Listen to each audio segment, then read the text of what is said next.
아마 여러분 중에요, 퍼즐 아니면은 정확한 말로는 지그소 퍼즐을 좋아하시는 분들 많을 겁니다. 왜 영어에서 이거 지그소 퍼즐이라 그렇게 얘기했냐면요, 그 조그만 피스 하나하나가 다 합쳐져서 하나의 큰 그림을 만들어내는데요, 그 피스가 전부 다 똑같지 않기 때문입니다. 꼭 톱으로 막 그냥 마음대로 자른 것 같은 그러한 그 의미의 그 조그만 피스들이 다 맞춰질 때 엄청난 그림을 우리 앞에 가져다 줍니다. 어떤 분들은 요즘에 이러한 것을 한다고 2,000피스, 5,000피스 그 작업하는 사진을 올리기도 하고요. 또 어떤 분은 집에 가면은 그 모든 것 다 끝낸 것을 액자에 넣어갖고 벽에 자랑스럽게 걸어 놓기도 합니다. 근데 성격에 따라 이걸 제대로 못하는 사람이 있어요. 제 아내 같은 경우에는 이걸 통하여 마음을 차분하게 만들어준다 하고서 이제 상위에 쫙 깔아놓고 하는데요, 저는 오히려 그것을 하려고 보면은 마음이 더 복잡해집니다.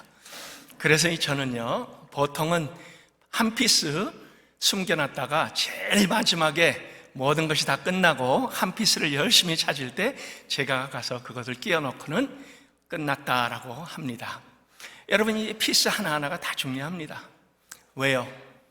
모든 피스 안에는 그 전체적인 그림을 만들어내는 그러한 그 목적이 그 안에 담겨 있기 때문입니다. 그래서 마지막 한 피스 아니면 한 조각까지 전부 끝내야만 전체 그림이 보여집니다. 때로 이 조그만 피스 하나가 보잘것없어 보이기도 합니다. 근데요, 그것은 그림에는 아주 필수적인 요소입니다. 그래서요, 우리는 이 지그소 퍼즐을 통하여 모든 피스 하나하나가 동일한 모습은 아니지만요, 그러나 이것이 맞춰질 때 조화를 이루고 그 다음에 전체적인 아름다움을 보여주는, 그리고 그 가치를 결국은 모든 것이 끝나야만 증명이 됩니다. 하나님께서 우리를 통하여 주관하시는 역사도 동일합니다. 그림이 완성되기 전까지는 우리의 눈에 보이지 않습니다. 그림이 완성되기 전까지는 우리가 이해를 하지 못할 수도 있어요. 때로는 하나님께서 역사를 이끌어 가시면서 우리에게 또 보여주지 못하는 그러한 그 부분을 단계적으로 보여주실 수도 있습니다. 근데요, 모든 것이 다 완성이 되고 나면은 그 다음에 전체가 보여집니다. 퍼즐 조각의 수가 아무리 많아도 주신 큰 그림 속의 한 부분이기 때문에 하나님은 때로 시대에 맞춰, 환경에 맞춰, 그리고 하나님의 때에 우리에게 필요한 것들을 허락을 해 줍니다. 하나님 바로 이것을 위하여 우리의 구원을 위한 모든 계획을 다 짜놓으셨습니다. 근데 처음부터 완벽하게 우리 모두에게 이 계시를 그 백성에게 보여주시진 않았습니다. 하나님은 단계적으로 보여주셨고요, 조그만 피스 하나하나씩 보여주시기도 했습니다. 아브라함에게, 이삭과 야곱에게도 많은 계시를 주었지만요, 그들은 전체를 볼 수 있는 것이 아니었습니다. 눈 앞에 보이는 것만 순종을 했던 거지요. 모세나 여호수아도 하나님의 명령에 따라 애굽을 떠나 약속의 땅으로 들어왔습니다. 그리고 그들은요, 그 약속의 땅이 하나님께서 계획하신 훨씬 더 큰 그림의 한 부분인 것은 몰랐습니다. 그냥 자기들의 그 하나님께서 요구하신 그 퍼즐의 한 조각밖에는 볼 수가 없었던 것입니다. 그러나 하나님께서 우리에게 주신 가장 큰 역사의 전환점인 예수 그리스도의 등장을 통하여, 그리고 그 이전에 하나님께서 허락하신 모든 퍼즐의 한 조각조각이 다 그 다음에는 짜맞춰집니다. 그리고 전체가 보여집니다. 드디어 우리는 하나님의 선하시고 거룩하신 인류를 위한 계획이 그림으로 보여졌습니다. 하나의 조각이 아닙니다. 하나의 부분이 아닙니다. 전체의 그림을 볼 수 있는 그러한 그 특권이 하나님께서 허락하신 교회, 신약 교회에 와서 주어진 것입니다. 오늘 말씀은 하나님께서 그 백성의 그 선민, 하나님 선택하신 그러한 그 특별한 거룩한 백성, 그를 구별하여 그 다음에 세우시고 약속을 주시는 그러한 그 장면입니다.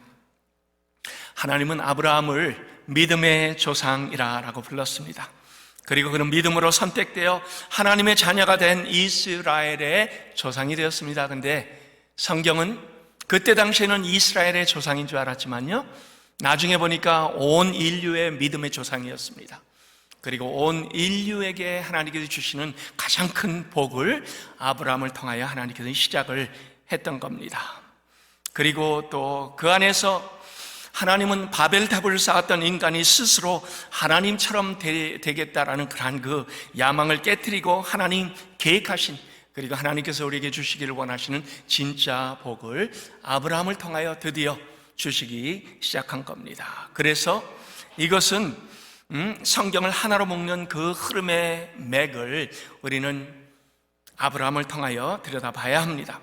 이스라엘이란 민족의 태동, 그리고 그것이 시작하여 오늘날 교회가 오기까지, 그리고 그 모든 연결점들을 통하여 하나님은 교회를 통하여 무엇을 하시려는가, 교회를 통하여 하나님께서 어떤 복을 온 땅의 모든 민족에게 주시려는가 하는 그러한 그 하나님 인류를 구원하시려는 큰 그림이 바로 여기에서부터 시작이 됩니다. 하나님께서 아브라함을 부르시고 뭐라고 했습니까? 너는 복의 근원이 될지라 라고 하셨습니다. 여러분, 이게 무슨 의미인가? 오늘 말씀을 통하여 하나님께서 여기에 대한 의미를 오늘날 우리의 삶 속에, 우리 교회에 또 허락하신 그러한 그 책임적인 요소 속에 우리가 발견할 수 있기를 바랍니다. 첫 번째, 하나님께서 주신 복이란 무엇인가를 우리가 정확하게 알아야 됩니다. 복의 정의가 명확지 않으면요, 그 다음에 혼돈이 됩니다. 그리고 그 다음부터는 세상 사람들은 교회가 추구하는 복, 교회가 따르고자 하는 그러한 그 복에 대하여 명확하게 알지 못하면 교회에 대하여 그들은 감동을 받을 수가 없습니다. 하나님은 아브라함에게 뭐라고 했습니까? 내 이름을 창대하게 하리라 라는 약속을 주셨습니다. 너로 큰 민족을 이루겠다라고 하나님께서 아브라함에게 오신 그러한 그 약속으로 본문은 시작이 됩니다. 이 약속은 바로 그 전에 창세기 11장의 바벨탑과는 대조가 되는 그러한 그 부분입니다. 이 바벨탑에는 인간들이 자기의 이름을 내려고 했습니다. 그리고 또 하나님께서 그들에게 명령하신 너희는 흩어져라, 온 땅에 충만하라라는 그 하나님의 명령을 그들은 무산을 시켜버린 것과는 아주 대조를 이룹니다. 그리하여 하나님은 이제는 아브라함을 통하여 너는 복의 근원이 될지라, 그리고 하나님께서 온 인류에게 복을 통과하는 그러한 그 통로의 역할을 하라라는 그러한 얘기입니다. 근데 여러분이 보시다시피요, 복은 인간의 방법으로는 불가능합니다. 인간은 복을 받으려고 바벨탑을 세웠습니다. 인간들은 복을 차지하려고 우리가 하나님과 같이 되어보려고 노력을 했습니다. 근데요, 하나님의 이 복은 하나님의 은혜로만 주어지는 것이지 우리가 아무리 받으려고 노력해도 우리는 받을 수 있는 그러한 그 복이 아닙니다. 본문에 보니까 복이란 단어가 여러 군데 나옵니다. 왜 하나님은 아브라함에게 복을 그렇게 강조하셨을까요? 왜냐하면 이 당시에 인간들이 들어있던 그러한 그 상태였기 때문입니다. 여러분 보세요. 당시에 모든 인간들은 저주 아래에 있었습니다. 그런 의미에서 우리는 복을 이해해야 합니다. 너는 복이 될지라, 너가 복이 되도록 내가 만들어 주겠다란 하나님께서 아브라함에게 주신 영원한 뜻을 우리가 알아야만 합니다. 여기에 보니까요, 그 하나님 주신 복은 저주로부터 건져내시겠다라는 그러한 하나님의 귀한 약속입니다. 자, 그럼 저주가 뭡니까? 저주는 죄로 인하여 오게 되는 것이 저주입니다. 하나님으로부터 분리된 것이 바로 우리에게는 그 죄가 되었습니다. 하나님 없이 살아가고, 하나님과 관계없이 살아가고, 내가 왕이 되고 내 마음대로 내 주인된 내 계획대로 살아가는 것, 그것이 바로 하나님께서 얘기하는 하나님 없이 살아가는 그러한 그 고통이요, 그 다음에 우리에게는 불행입니다. 여러분, 우리가 무엇이 모자라서 불행이 아닙니다. 우리가 무엇이 없어갖고 그 다음에 살아가는 그러한 그 어려움이 아닙니다. 하나님을 인정하지 않는 삶, 그리고 하나님을 인정하지 않기 때문에 우리는 살아가면서 다른 사람과 경쟁을 합니다. 그리고 경쟁하다 보니까 잔인해집니다. 우리의 죄성은 이기적입니다. 그리고 내 것만 챙기려는 그러한 그 특성이 다분히 있습니다. 그 결과로 죄성은 이 땅에 하나님께서 만들어 놓으신 그러한 그 모든 창조적인 질서를 다 무너뜨렸습니다. 파괴하고 그 다음에 전쟁과 죽임과 질병과 재해에 우리는 둘러싸여 있는 겁니다. 이처럼 하나님께로부터 멀어진 이 세상은 저주 아래 있습니다. 그런데 세상은 보세요. 저주 아래 있는지도 모르고 여전히 달려갑니다. 여전히 그 길로 무언가를 잡으려고, 그리고 무언가 내 욕심을 채우려고 달려가는 것이 바로 그 세상입니다. 자, 근데 하나님께서는 우리를 바로 거기에서 불러내셨다. 여러분, 이것만큼 우리에게 있어서 큰 복은 없습니다. 2절에 보세요. 하나님이 아브라함에게 주신 복의 약속은 바로 이 저주 아래 있는 세상에 대한 하나님의 대안입니다. 한 사람을 선택했습니다. 그러나 그 한 사람으로 인하여 한 민족이 선택이 되었습니다. 그러나 그 한 민족을 통하여 온 인류, 온 세상에 그 어떠한 사람이라도 다 복을 얻게 하겠다라는 그러한 그 하나님의 기이한 선택으로 말미암아 아브라함과 이스라엘 민족은 이제 거룩으로 옷 입혀집니다. 말씀에 순종하는 그러한 그 거룩한 백성으로 하나님께서 세우십니다. 복을 주시기를 원하시고요, 저주 아래에 있는 것을 하나님은 원치 아니하셨습니다. 여기 보세요. 약속을 우리말로는 정확하게 나와 있지는 않는데요, 영어로 보면 I will 이라는 단어로 시작이 됩니다. 하나님께서 내가 뭘 하겠다, 그리고 그것을 I will, 영어 성경 속에 나와 있는 이 I will, 이것은 하나님의 의지를 나타내 줍니다. 하나님의 의지는 인간의 의지와는 다릅니다. 인간의 의지는 여러분 믿을만 하지 못하지요. 올해 우리는 한 해가 시작되면서 아마 여러분들 결단도 많이 하셨고, 그 다음에 올해는 내가 어떻게 살아가겠다 생각하신 분들 많습니다. 당연히 하나님과 매일매일 교제하면은 우리는 1년 내내 그 안에서 우리의 의지가 아닌 하나님께서 도와주시는 그러한 그 능력으로 그 모든 것들을 지켜갈 수 있지만, 그러나 세상이 얘기하는 의지는 결국은 지켜내지를 못합니다. 그래서 뭐라고 합니까? 작심삼일이라 라고 하죠. 내 힘으로, 그리고 내 능력으로 무언가를 이루려고 하는 그 모든 것들은 결국은 끝을 보지 못한다라는 그런 그 얘기입니다. 그래서 여기서 하나님의 의지는 반드시 이루어집니다. 우리가 그것을 뭐라고 합니까? 하나님과 우리와의 맺으신 언약이라 그렇게 얘기를 합니다. 하나님은 이것을 지키기 위하여 우리의 연약함을 아시면서도 계약을 맺으셨습니다. 그리고 그 계약 속에는 하나님 그 무슨 의미를 줍니까? 이 언약이 주는 쌍방의 그 약속을 만약에 둘 중에 누구라도 지키지 못하면은 벌을 받을 것이다 라는 그러한 의미가 언약 속에 다분히 들어 있습니다. 그러나 하나님과 언약을 맺은 인간은 계속 하나님을 떠납니다. 우상을 섬깁니다. 하나님께서 요구하는 것을 지켜내지를 못합니다. 결국 어떻게 되죠? 하나님께서 이 언약의 성취를 위하여 흔쾌히 십자가를 주신 겁니다. 여러분, 그리고 그 퍼즐의 가장 큰 그림은 하나님 저주의 대가를 홀로 치르신 그런 그 아름다운 모습이 예수 그리스도의 십자가를 통하여 우리에게 주어진 겁니다. 그것이 하나님께서 우리에게 보여주시기를 원하시는 큰 그림이었습니다. 자, 하나님 아브라함에게 약속하신 그 모든 약속은 역사 속에 그대로 이루어졌습니다. 그 성취는 아브라함을 통하여, 이스라엘을 통하여, 그리고 오늘날 교회를 통하여 계속 이어지고 있습니다. 아브라함은 단 한 명의 아들도 없었습니다. 하나님께서 내가 너에게 복을 주고 큰 민족을 이루고 너를 인하여 온 세상이, 온 민족이 복을 얻을 것이라.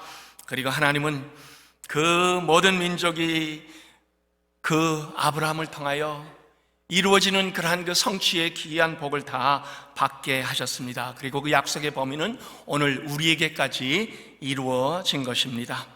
여러분, 우리가 예수님 믿은 것 우리의 뜻에 의하여 진행된 것이 아니죠. 이것조차도 하나님께서 하나님의 의지를 우리에게 보여준 겁니다. 그리고 하나님께서 우리에게 주어진 그러한 하나님의 놀라운 약속의 기이한 그 성취가 바로 아브라함에게, 그리고 오늘날 교회를 통하여 우리 모두에게 주어진 겁니다. 우리 하나님의 그 아브라함을 통하여 의지의 모습을 성경은 아주 고스란히 그리고 솔직하게 보여줍니다. 아브라함이 어땠습니까?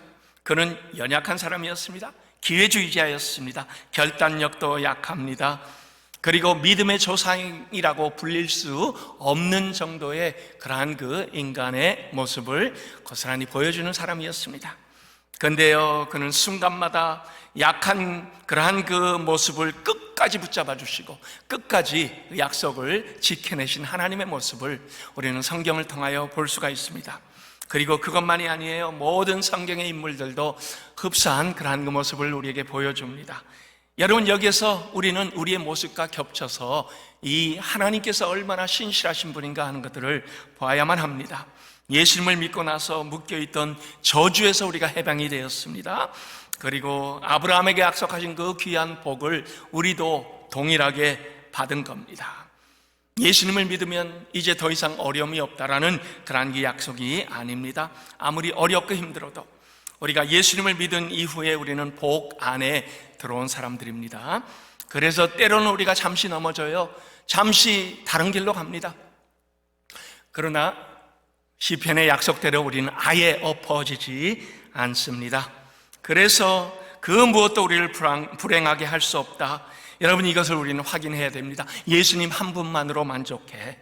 그리고 어떠한 세상의 재미보다 예수님을 아는 것이 우리의 삶의 최고가 된 것, 바로 이것이 우리에게는 가장 큰 복이요, 오직 이 복은 그리스도와 연결될 때 주어지는 겁니다. 더 이상 이 땅에 우리는 예수 그리스도 외에는 다른 부러운 것이 없습니다. 예수 그리스도 외에는 우리가 추구할 것이 더 이상 없습니다. 그리고 그 헛된 것을 우리가 구하지 아니하고 영원한 것을 구하는 하나님의 믿음의 자녀들로 하나님께서 우리를 만들어주신 것, 이것보다 더 큰 복은 없습니다. 이러한 귀한 복을 여전히 달려가며 우리의 삶 속에 계속 이루어내시는 우리 영생의 모든 가족들 될 수 있기를 예수 그리스도의 이름으로 축원합니다. 두 번째, 아브라함을 통하여 하나님께서 이루시고자 했던 것은 너는 복의 통로가 될지라 라고 했습니다. 여러분, 이 복의 통로는요, 아브라함만이 아닙니다. 그리고 이스라엘 백성만이 아닙니다. 오늘날 교회를 통하여, 그리고 오늘 교회만이 아닙니다. 예수 그리스도를 믿는 그 누구를 통하여도 하나님은 온 땅의 모든 민족이 우리를 통하여 복을 받기를 원한다라고 복의 통로로 사용해 주시기를 원했습니다.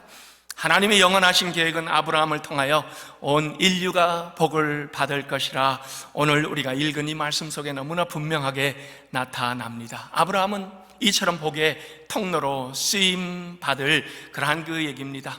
3절에 보세요. 복을 받은 아브라함을 통하여 세상 모든 민족이 어떻게 복을 받을 것을 하나님께서 원하시는 그 마음이 다분히 들어있습니다. 우리는 그 마음을 읽어야만 합니다.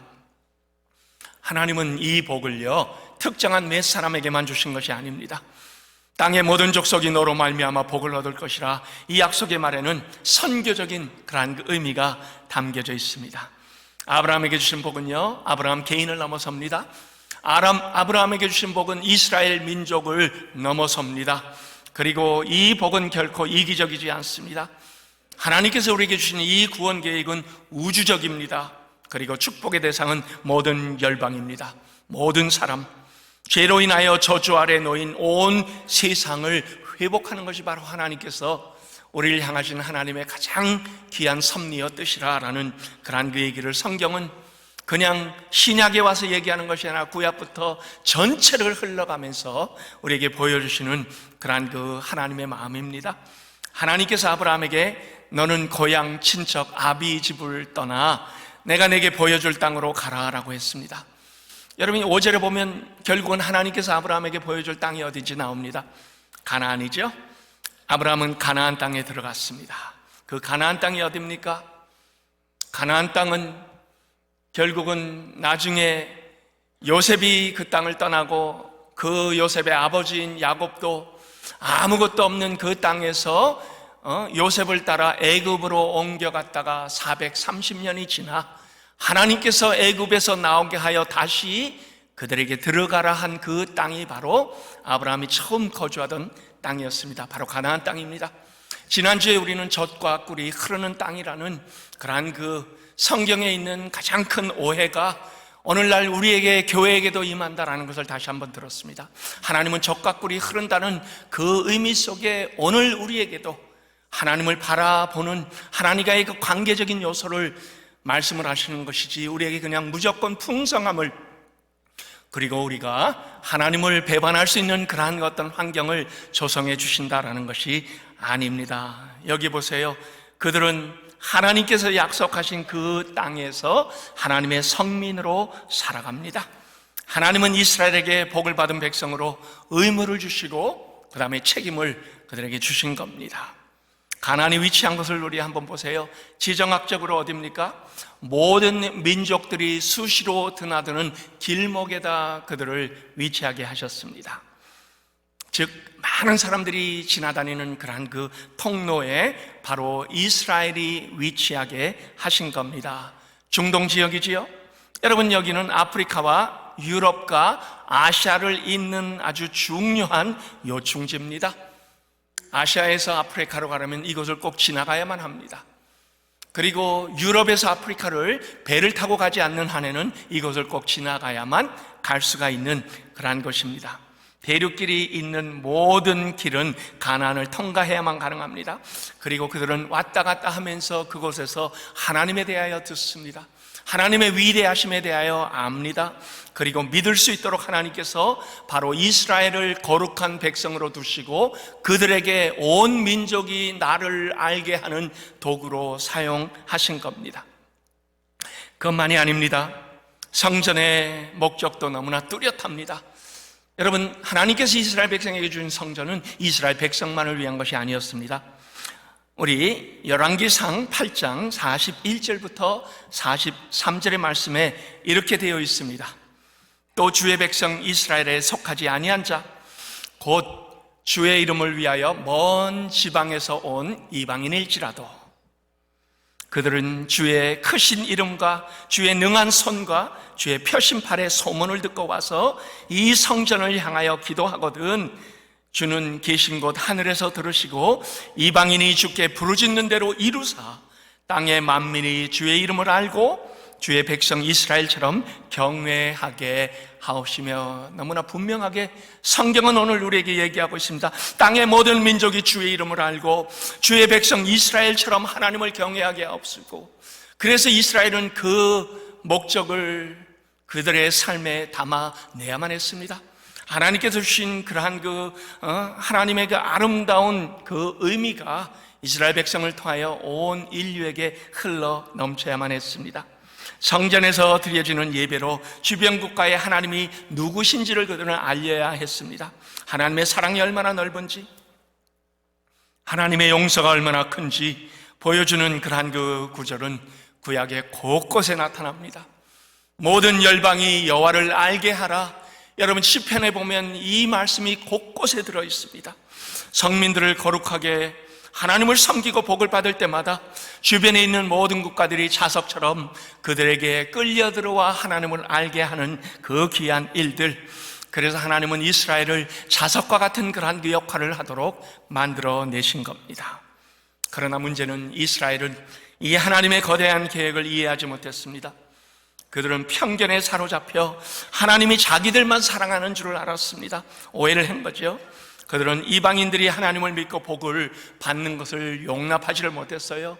그리고 그들에게 복음을 가지고 간다는 것은 상상조차 못한 그러한 그 일이었습니다.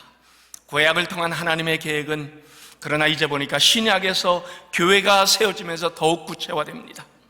하나님은 교회들을 온 세상에 흩어지기를 원합니다.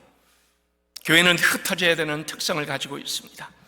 그리고 교회는 하나님께서 우리에게 주신 그 명령을 우리가 준행해야 되는 그러한 그 책임과 의무를 가지고 있는 겁니다. 그래서 하나님께서 이 세우신 모든 교회는 선교적인 공동체입니다.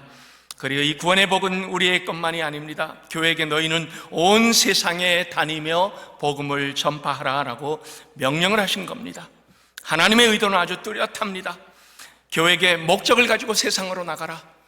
그리고 모든 민족이 예수 그리스도의 복을 받도록 너희가 복의 통로가 되어라라고 하나님 허락하신 그러한 아주 분명한 명령입니다. 여러분, 건강한 교회가 어떤 교회입니까? 우리 그냥 모여가서 세상과 담을 쌓고 우리 안에 교제를 하는 그러한 그 교회가 하나님께서 보시기에는 좋은 교회가 아닙니다.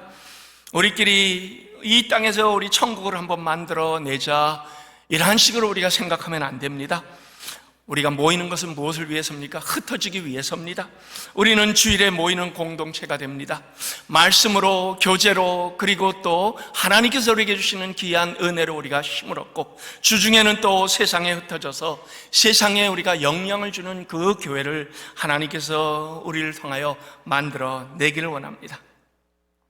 그리고 하나님은 오늘날에는 모든 민족, 그리고 모든 언어권을, 그리고 모든 나라를 다 우리 주변에 데려다 놓으셨습니다. 이스라엘은 모든 민족을 전파하기 위하여 그들이 다니는 길목에 하나님께서 두시고 사용을 해주셨지만요, 21세기에 들어서는요, 모든 민족이 다 섞여 사는 그런 그 사회가 되어집니다. 우리 이민교회도 마찬가지죠. 한국에서 이쪽으로 옮겨왔습니다.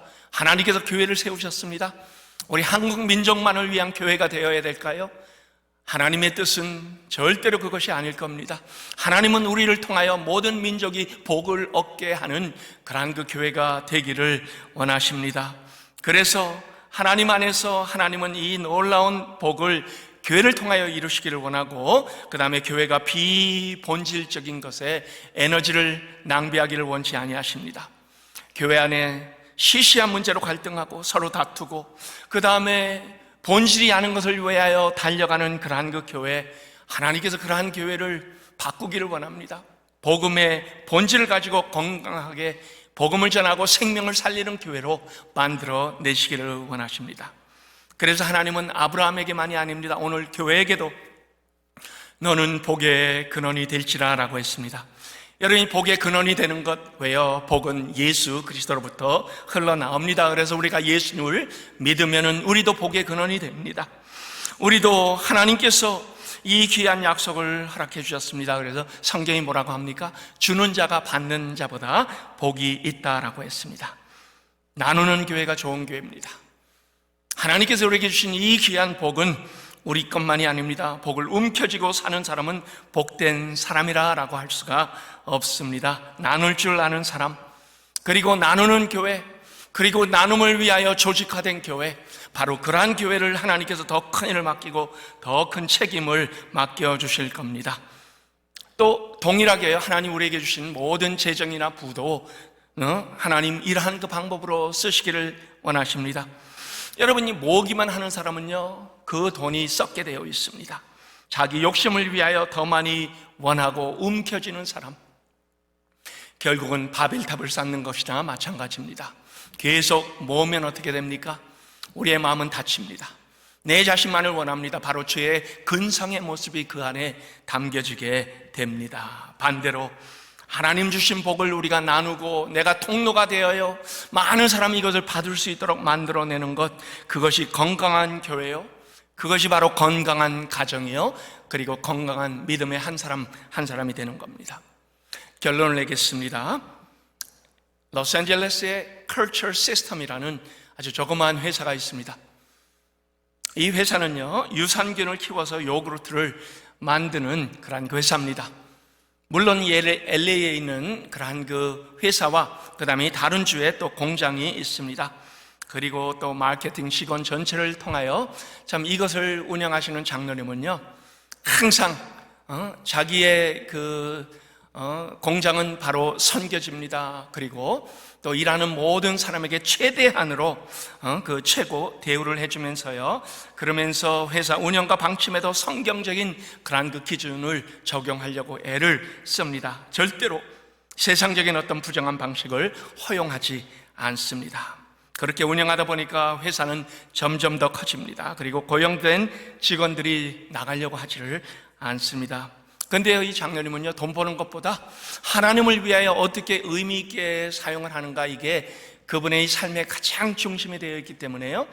그래서 한 15년 전에요, 이분이 회사 운영을 이제 마감을 하면서 아들에게 이 회사를 넘겨줄 때요, 가르친 가장 두 개의 중심적인 일이 있습니다. 제일 먼저 하나님께 11조를 드리라, 그리고 또 그 동일한 액수를 선교를 위하여 사용을 하라. 그리고요, 아들에게 넘겨주기 전에 아들을 데리고 LA에 있는 GP 선교 본부 사무실에 와서 아들에게 직접 체크를 쓰도록 했습니다. 그리고 간곡하게 부탁합니다. 이것은 앞으로 너가 이 회사를 책임지고 있는 한 해는 가장 먼저 해야 되는 것, 그리고 또 교회의 11조와 함께 가장 먼저 해야 되는 것이. 여러분, 15년이 지난 지금도요, 그 아들은요 여전히 아버지의 가르침을 따라 순종을 합니다. 물론 직접 와서 보내는 것이 아니라 메일로 보내지만요, 그러나 가장 먼저 이것이 진행되는 그러한 그 모습이 나타납니다. 복의 통로로 쓰임을 받는 거지요. 우리 영생교회도 있습니다. 참 많은 분들이요, 이 선교를 위해서 자기 자신을 드리는 그러한 그 분들의 모습을 보면은 저는 너무나 귀한 마음의 감동이 몰려옵니다. 한 2년 전에 브라질의 선교사님 한 분이 코로나에 걸려갖고 병원에 입원을 하셨습니다. 그런데요, 치료비가 입금이 돼야만 치료를 시작을 한다고 합니다. 우리 장로님 중에 한 분이 몇만 불 되는 것을 브라질로 보내서 결국은 그분은 살아났습니다. 그리고 그분은 이 장로님이 누군지도 몰라요. 그냥 영생교회에 감사하는 그러한 그 마음만 계속 표현을 하고 있습니다. 여러분, 이러한 식으로 우리 중에 참 귀하게 하나님의 쓰임에 순종받는 그 모습을 통하여 선교사님 생명만 살리는 것이 아니라 놀라운 하나님의 영광스러운 일들이 오늘도 세계 전역에서 진행이 되고 있습니다. 오늘은 우리가 선교비를 작정하는 그러한 그 날입니다. 아마 이 지난주에 여러분들 이것을 받으셨을 겁니다. 물론 저는 강요하는 것 아니에요. 여러분이 마음으로 해야 됩니다. 하나님의 일은 마음이 없으면 하면 안 돼요. 하지 마세요.